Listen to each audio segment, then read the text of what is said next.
The programs are based on two premises. One, we don't have business problems, we have people problems. And when we take care of our people problems, most of our business problems are automatically resolved. And two, whenever a person says, I cannot do this, they're really saying two things. One, either I don't know how to do it or I don't want to do it. Now, if they're saying, I don't know how to do it, that's a technical training education issue.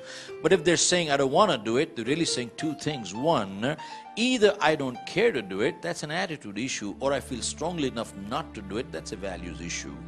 And these are the two issues that we address, and we find a greater percentage of problems in most organizations across the world fall into these two categories. Folks, we've had over 25,000 people go through our programs, and we've asked this one question to most decision makers. If there was one thing you'd like to see changed that would make your organization more productive, what would it be? And guess what they came back with? One word: attitude. If our people had a better attitude, we'd have a better teamwork, quality and bottom line would go up. Think about it, folks. How come under the same set of circumstances some people break records while others break themselves? And two, everybody wants to climb up the ladder to success only to find that the ladder is leaning against the wrong building. So what we're saying is success is important, but without fulfillment, it's empty. That's like good looks without goodness. They become irritating after some time. So we got to have substance over form, not just form over substance. Many sales training and customer service programs teach people how to shake hands, how to say please, how to say thank you, how to smile. Folks, don't get me wrong. The pleases, thank you, smiles are important. But the question is,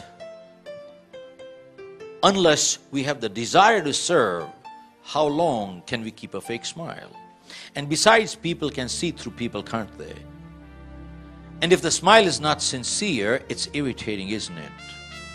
So we got to have substance over form, not just form over substance. And folks, one thing that we find that differentiates us is invariably you hear people telling others what to do. We take a different approach. Our approach is, why don't you? Because we believe most people already know what to do. If you ask a person on the street, they'll give you all the right answers. Ask them, are they doing it? Probably not. So what's missing is the motivation. Now the question is, can we motivate people? The answer is absolutely not. But what we can do is, we can inspire people to motivate themselves, but we cannot motivate them. Why? Folks, motivation is action. I can't act for you. You got to act for yourself. But inspiration is thinking.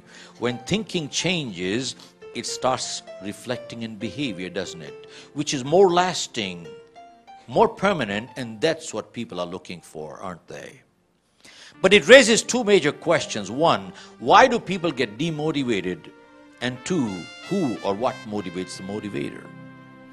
Till we understand what motivates the motivator, we can never get on autopilot. And unless we get on autopilot, how long do we expect others to push us from outside? It doesn't work. And then we get into issues on communication, which brings us to the point, IT has increased the speed of communication tremendously, no doubt.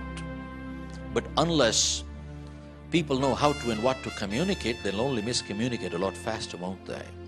And you know the cost of miscommunication faster? It's horrendous. And then we get into issues on self-esteem. What is self-esteem? Self-esteem is the way we feel about ourselves. When we feel good, the world looks nice, productivity goes up, and relationships are a lot better, aren't they? And the reverse is just as true. And self-esteem is inversely related to egos. Have you seen people with egos like a know-it-all? What do? They talk down to people, don't they? They put down others, don't they? And every decision they make is more to satisfy ego than makes sense. Folks, think about it. Why does a human being put down another human being? It is sadistic but true. There are some people who feel good when the other person feels bad. They feel superior when the other person feels inferior, which means they don't want to lift themselves up, but they want to pull others down. It's very sadistic, but true. It happens, doesn't it? And there's a second kind of ego, which is fragile ego. Anything you say, I take it personally, I get hurt. And folks, we talk of teamwork. what do both these egos do to teamwork? They just destroy it. And we find most of the challenges in families, organizations, and societies are self-esteem issues, major self-esteem issues. And then, folks, we get into interpersonal issues. Why do people deal with us? Not because we're the smartest people. They deal with us because they're comfortable dealing with us.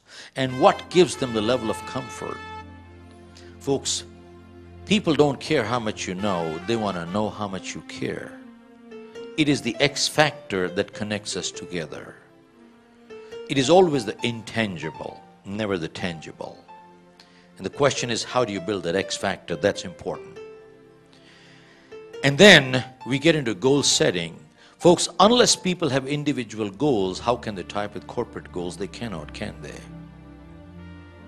And besides, when we get into goal setting, we always address from the holistic approach perspective. And the holistic approach says that people take work problem to the family and family problems to work. We're totally connected, aren't we? And then we get into issues on leadership, which brings us to the point, folks, we find there's no such thing known as a neutral leader. Either they're good leaders or they're bad leaders. And good leaders actively guide and bad leaders actively misguide. And folks, good leaders look to create more leaders and bad leaders look to create followers because they are so insecure. And finally, we get into values and vision. Vision is what? Vision is the ability to see the invisible. It is not problem solving, it's preempting and preventing. And if we can see the invisible, we can achieve the impossible. And finally, we get into values, which says our credibility determines our profitability, which is not only money but goodwill, which is more important, folks. But profitability is not the reason why we practice values. We practice because we believe in them.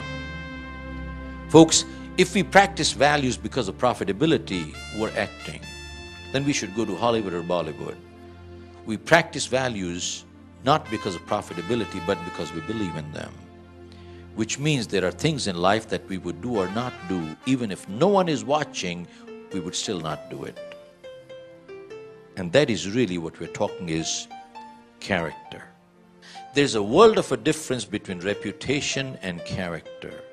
Reputation is what other people think of us. Character is what we know who we are. And they could be totally two different things. Character is what we would not do. Even if we knew we would not get caught, we'd still not do it. Folks, some people are honest because they don't want to get caught telling lies. They're doing the right thing for the wrong reason. Whereas some people are honest because they believe it's the right thing to do. They're doing the right thing for the right reason. And that's the difference between the two. And folks, finally we close. All this means nothing unless we have a system to put into practice. And that is what is most important, that we do want to walk away with an action plan, don't we?